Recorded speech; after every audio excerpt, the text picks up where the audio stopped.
Hey there, are you sick and tired of feeling stuck? I know it's not a fun place to be because I've been there. And the good news is you don't have to stay there another minute.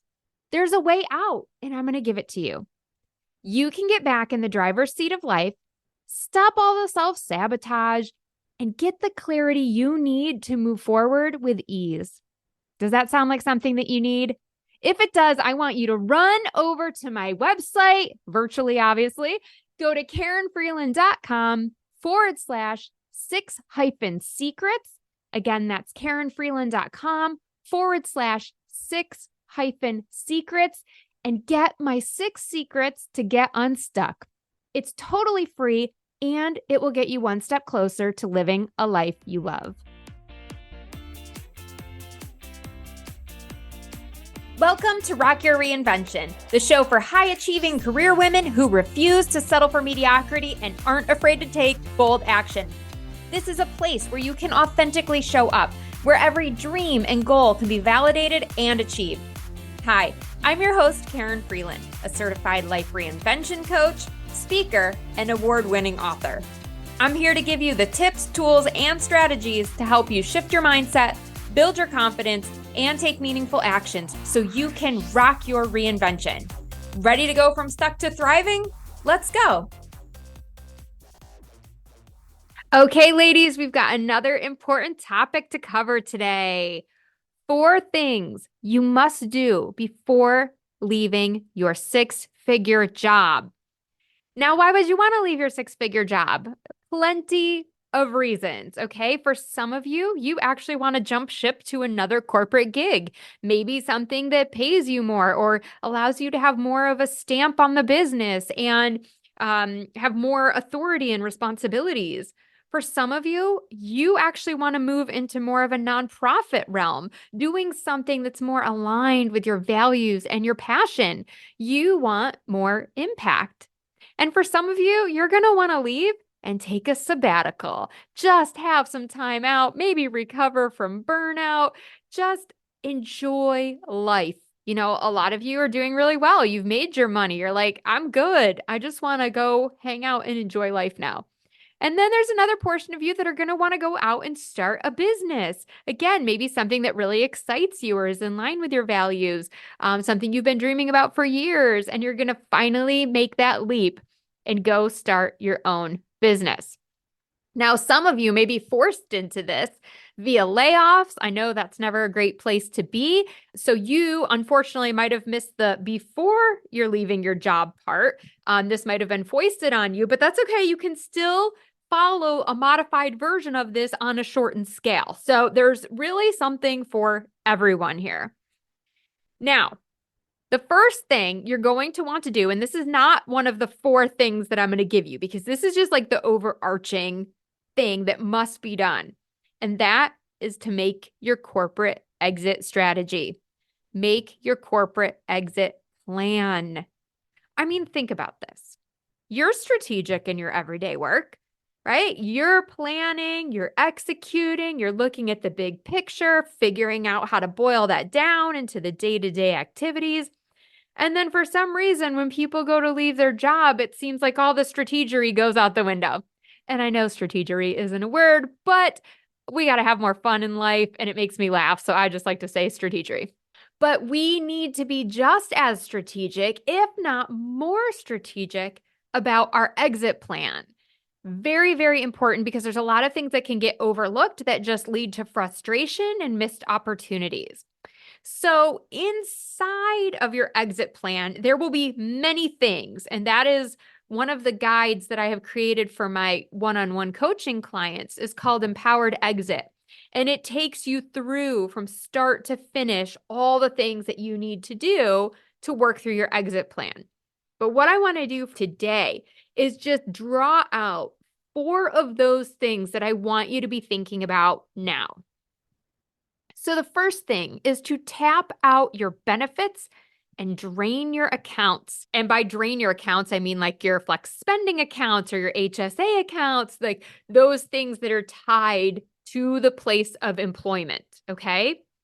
So that might look like booking your appointments now, and not just for you, but any other dependents or people that are on your benefits. Really important that you get that stuff in while you still have the benefits. So you may need to do some investigative work to understand how long you're going to have those benefits before you run out and before you give your notice, which means you might have to find a sneaky way to reach out to someone in HR or look up things in your employee handbook. But you want to know that if my last day is X, how long do I have until my benefits are shut down, my health insurance ends, anything else like flex spending accounts close? Like you want to know all of that stuff ahead of time because this will help you also plan your date, your exit date. So when I was laid off, right? And of course, when I was laid off, I didn't get to plan this, but I didn't ask enough questions in that initial meeting with HR to understand when my flex spending account was going to shut off. I just assumed, hey, every other time of the year, when you put money into a flex spending account, that is good until December 31st of that year. That was always the rules that I understood. Well, Christmas of 2020, my son got in a very bad sledding accident, was rushed to the emergency room. His head was cracked down to the skull. Thank God he's okay. He survived, but it was terrifying. And of course, we had thousands of dollars worth of medical bills. And here I am laid off, like, oh my gosh, here we go. This is going to be brutal. But we had all these medical bills because he needed plastic surgeon to come in because the cut was on his face. And like, there was just a whole bunch of stuff that we had to, pay for. And I thought, oh, no problem. I've got my flex spending account that will cover a portion of that. And when I went to go use the card, it wasn't going through. It wasn't going through. So that's crazy. I have at least like $600 or $800 left on that account. I call into the company that manages the benefits and they're like, oh, no, I'm sorry. Your thing was shut off. Apparently, I only had 60 days or whatever it was to use that up, which burned me because I'm like, what are y'all doing with my $600 that are sitting in your account? Like, where does that go? Whose slush fund does this get into? But, oh, well, we can't change the past, right? But this could have all been avoided. I could have at least used that $600 on something else. Like I would have gone and gotten eyeglasses for the whole family or something, you know what I mean? Or prescription sunglasses or something could have been done with that money if I had, one, asked the question, and two, they had been more forthcoming in calling out these specific details when HR was doing the layoffs. So I want you to avoid that pain. Make sure you really understand your benefits and you tap them out and you use all of the stuff in your accounts before the shutoff days. That's the first thing. And depending on what your roadmap looks like, I mean, some of you may be in final stages of hiring or, interviewing with another company. So this may be more imminent. Others of you may be like, I know I want to leave my corporate job in the next 6 to 12 months. So you've got time to really map these things out strategically and make sure you're getting all the appointments into your calendar.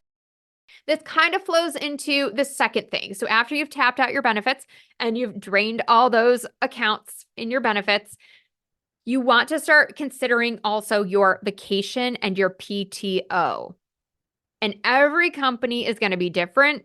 So hopefully, again, you can find this information in your employee handbook or find a sneaky way to ask your boss or get this information from HR without signaling that you're looking to make a change. And I know it can be tricky, but this information is super important for you to plan out your exit.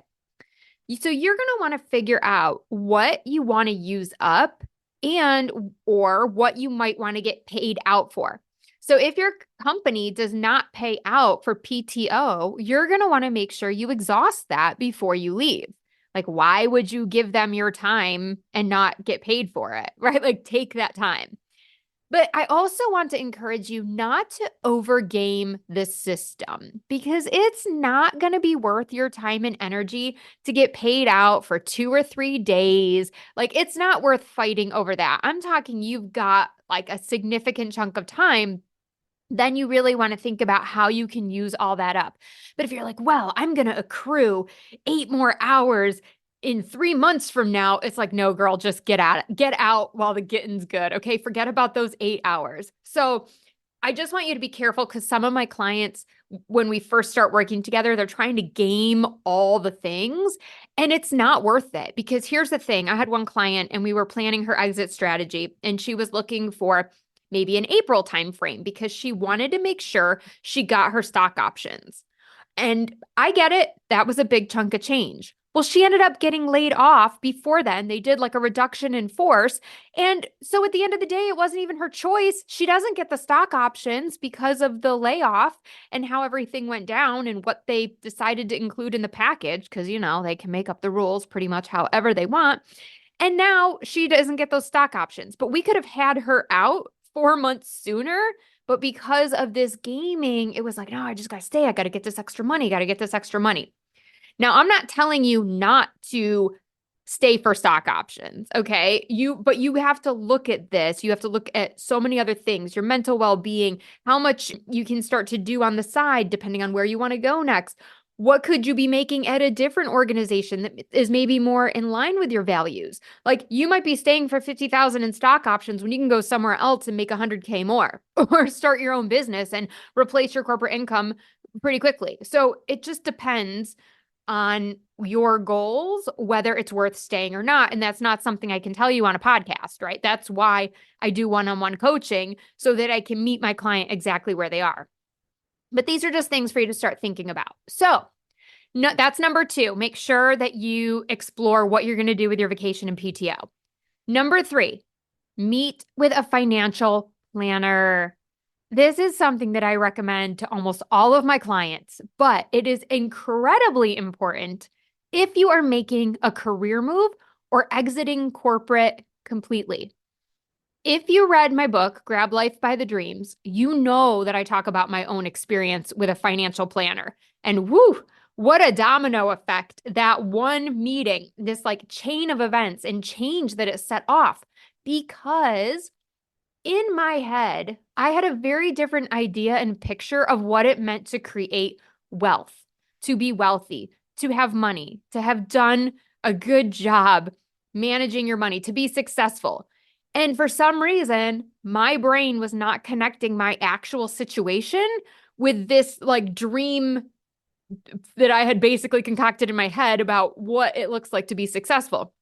And so getting that information gave me so much freedom and so much power that I didn't know I had to finally make the decisions that I needed to make for my exit.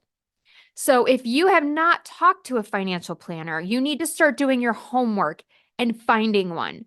Because friends, they are not all created equal. Unfortunately, you really have to be careful and beware of heavy fees or minimums. A lot of people will say, well, if you're under 2 million, we won't even touch you. And maybe you're over 2 million and that's great, right? But you want to find someone who is going to manage your money like you have it, like you have loads of it, right? That's going to be future proofed to grow with you as you expand your wealth into the years to come. And so I remember being at an event once and hearing a woman say that, that's how she found someone that would manage her like she had money. And I was like, that resonates so much because isn't that what we all want? We all want to be treated like we are worthy and we have worth and not these minimums and different things, right? So just do your homework, interview several, make sure you check out, client testimonials, whatever you need to do to feel comfortable. But this is going to give you insight also into your ability. Get ready for this one, ladies, because it's going to blow some minds to take a pay cut. And that's not a bad thing, right? People hear the word pay cut, and I know, especially of us who have been in corporate for many years, it's like, oh, pay cut. What do you mean? I mean, let's face it. When I left corporate and started my coaching business, I took a pay cut. But you know what? I could afford it because I had already met with the financial planner and I knew what I needed to bring in. So it gives you, again, that power, that freedom to make these decisions. Maybe you want to go to a nonprofit, and we know nonprofits don't typically pay as much as our corporate friends, but that doesn't mean that that can't be a great fit for you because you're going to know how much of a cut you can take. And this is also going to help you make adjustments to your investment strategy. So if you are making more money, yes, some of you will leave and go to something different that makes you more money. You need to be thinking about how you invest that. I just called my financial planner the other day. I got a pretty large deal, got a lump sum of cash, and was like, oh, well, not cash, but it was a lump sum of money that influxed. And I was like, okay, what do I do with this? Like, how should I distribute this? How much do I put in my kids' accounts? How much do I put in my accounts? How much do I put elsewhere? Should I be investing in real estate, right? I'm having all these conversations and then figuring out how to properly invest that to meet my strategy. So if you're not having these conversations, how are you going to create your corporate exit strategy with confidence? You're not. You're going to constantly be worried about whether you have the funds to make this move. Okay, number 4, communicate your move. And I know this might seem like a no-brainer, like of course I'm going to tell people, but you would be surprised how many people don't communicate this at the right time to the right people. So typically you're going to want to start with your inner circle. That might be a spouse, a friend, a mentor, a parent. It's usually not your boss, your direct reports, your peers, right? Like, we're going to start with that trusted inner circle. Now, everyone's family and friends are going to react to this differently, okay? So, for instance, when I told my husband that I was going to leave my 6-figure paycheck, he was like, oh, thank God. Oh my gosh, Karen, I just want you to be doing anything other than what you're doing because I want you to be happy. I just want my wife back. Like, if you can do something else and be happy, and like, then this is great. So he was super supportive, right? He was excited for me. Now, I have another client that I was recently working with, and she told her husband, and it was like freak out mode. He was like, oh my gosh, like he's a big worrier, right? So he was really stressed out. Like, how are we going to afford all this? And blah, blah, blah, blah, blah. So she had to really work with him to understand why she was leaving. Going to the financial planner was critical for them so she could show him the concrete evidence and numbers that, look, babe, we're going to be okay. Like, I got this. We're set up for success. It's okay. So these reactions are going to be different. And then you can start to expand, right? To people like informing your boss, informing your direct reports or your peers, et cetera, and making sure that you've got a transition plan so that you leave your company or whatever organization you're working for well set up for success in your absence, okay? And this might also include notifying suppliers or vendors that you've worked with over the years, because it's really important. We have created, in many cases, relationships with these people that expand beyond the four walls of our organization and in your role. So don't just like leave and fade to black, okay? And I did this once at an organization, and I regret it because it was such a missed opportunity to create those relationships. And I think it upset a lot of people that I didn't share that I was making this move. So I want you to proudly own your decision and go forth with confidence and communicate it boldly. Here's the thing you have to remember. Not everyone is going to react the way you expect. So you are going to have to separate your decision and what's good for you from how others feel about it. Because everybody lives in their own selfish world. So think about it. You tell your peers, I'm leaving, I'm going on to this other great job, or I'm going to go start my own business, whatever it is. And they're like, oh, great. Well, now who's going to pick up Karen's work? Now that's going to be more for me, right? So they're like, oh man, couldn't you just stick around for a little bit longer? That really sucks. You're leaving, right? And they're going to project all of their feelings and emotions onto you. But listen, they're not waking up every day, living your life, paying your bills, dealing with the emotions and the situations that you deal with. So how they really feel about it is of no concern or consequence to you, okay? That is their emotions, and the only person who can control their emotions is them. You're not responsible for them. You just let them exist in them. And if you need to, set a boundary. Look, I know this probably comes as a shock. I appreciate your concerns, but this is a decision I need to make for me, and this is not up for debate. So let's discuss something else, or let's transition into a more helpful dialogue about how I can help you make this transition easier on you, right? So it's really quick, simple, just boom. Okay, it's clear. We're not going to talk about this anymore. I don't want you to project onto me. So I hope this is helpful. I mean, I get super excited about this stuff. I love helping people create their corporate exit plan and empowering them. If you are thinking about leaving your job, I want you to start by creating your corporate exit strategy. And this is exactly what I help my clients with. I have a 30-page guide called Empowered Exit that I gift to my one-on-one coaching clients. You can't get this anywhere else. It's not on a website. You can't go download it. Like, this is high value content. And I give it to them as a guide to walk through their exit plan in detail so that they can get as laser focused in as they want or not. It's really up to them, but it's got every single thing they need. And as I continue to work with clients, I'm always updating this and finding new things that we need to add or things that my clients come across that maybe I didn't experience, and I'm able to add that in there. So if this sounds like something that you want to do and you're like, you know what? I want to exit my job with confidence, Karen. I want that guide, which, by the way, covers really big topics, things that we didn't even talk about today, like, figuring out what you really want to do in life and what your purpose is, and like down to the finer details of like, don't forget to move your personal files and photos off your company devices, right? So it's really broad. But if this sounds interesting to you and you would like to explore having me guide you through this process, I would love to invite you to book an Edit Your Life Jumpstart call. It's 45 minutes, and we're going to explore your desire to leave your job, what's holding you back, and discuss a game plan for going forward together. And whether you decide to work with me or not, this call is going to be so valuable for you. It's really going to be a great way just to even get your thoughts out and get clarity. So go to KarenFreeland.com, and remember, it's Karen with an I, /life-coaching. The link will be below. Book your call and let's get you out of that job, ditch those golden handcuffs, and get you on to the next big thing. Stay fabulous. Thanks for tuning in. I hope you're inspired to take action by committing to one of the tips or strategies we talked about in today's episode.